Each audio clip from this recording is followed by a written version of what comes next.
Assalamu alaikum à tous, bienvenue dans une nouvelle vidéo de Docteur Explique. Aujourd'hui, on va plonger ensemble dans un sujet fascinant, les bases de la microbiologie, un monde invisible, mais essentiel à notre vie.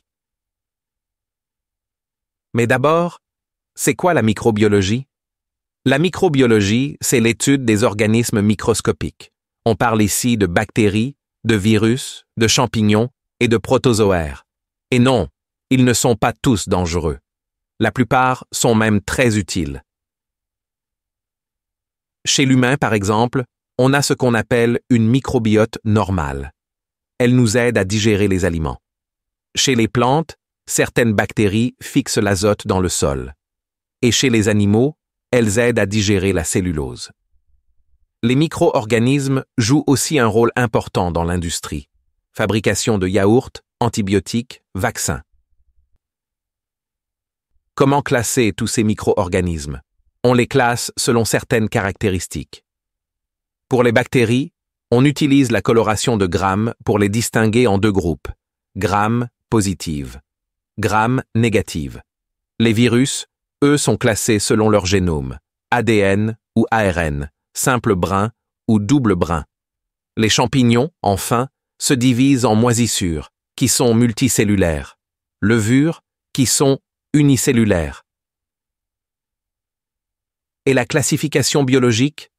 Tout organisme vivant, même l'être humain, est classé dans une hiérarchie précise, domaine, règne, embranchement, classe, ordre, famille, genre, espèce. Les trois domaines du vivant. Les micro-organismes sont répartis en trois grands domaines, bactéries, archées, eucaryotes. Les bactéries et les archées sont des prokaryotes. Ils n'ont pas de noyau ni d'organites comme les mitochondries. Les eucaryotes, eux, sont plus complexes. Ils possèdent un noyau et des organites. Et chez eux, on retrouve 4 règnes, protistes, champignons, plantes, animaux. Maintenant, nous allons nous concentrer sur les bactéries. Le nom scientifique d'une bactérie se compose de 2 mots, le genre, puis l'espèce. Exemple, Staphylococcus aureus. Genre, Staphylococcus, espèce, aureus. Parfois, le nom indique la forme, staphylo, en grappe, comme des raisins. Coccus, forme ronde. Aureus, couleur dorée en culture. Et les formes de bactéries sont variées. Cocci, sphérique. Bacille, en bâtonnet. Spirochète, en spirale. Diplocoque, 2 cocci. Cocobacille, entre rond et bâton. Vibrion, courbé. Streptocoque, en chaîne. Staphylocoque, en grappe. Structure d'une bactérie. Que trouve-t-on dedans?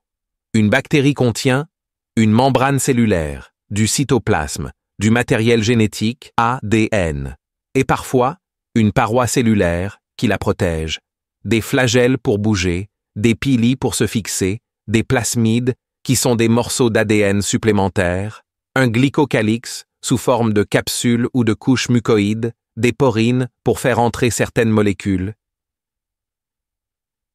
Coloration de Gram. Pourquoi c'est important? La coloration de Gram permet de séparer les bactéries selon leur paroi. Les Gram positives apparaissent en violet. Elles ont une épaisse paroi de peptidoglycanes, avec des acides teichoïques. Les Gram négatives, elles, sont roses. Une paroi plus fine et une membrane externe avec du lipopolysaccharide, ou LPS. Et voilà, tu viens de découvrir l'essentiel de la microbiologie en quelques minutes. Merci d'avoir regardé Docteur Explique et à bientôt pour une nouvelle vidéo.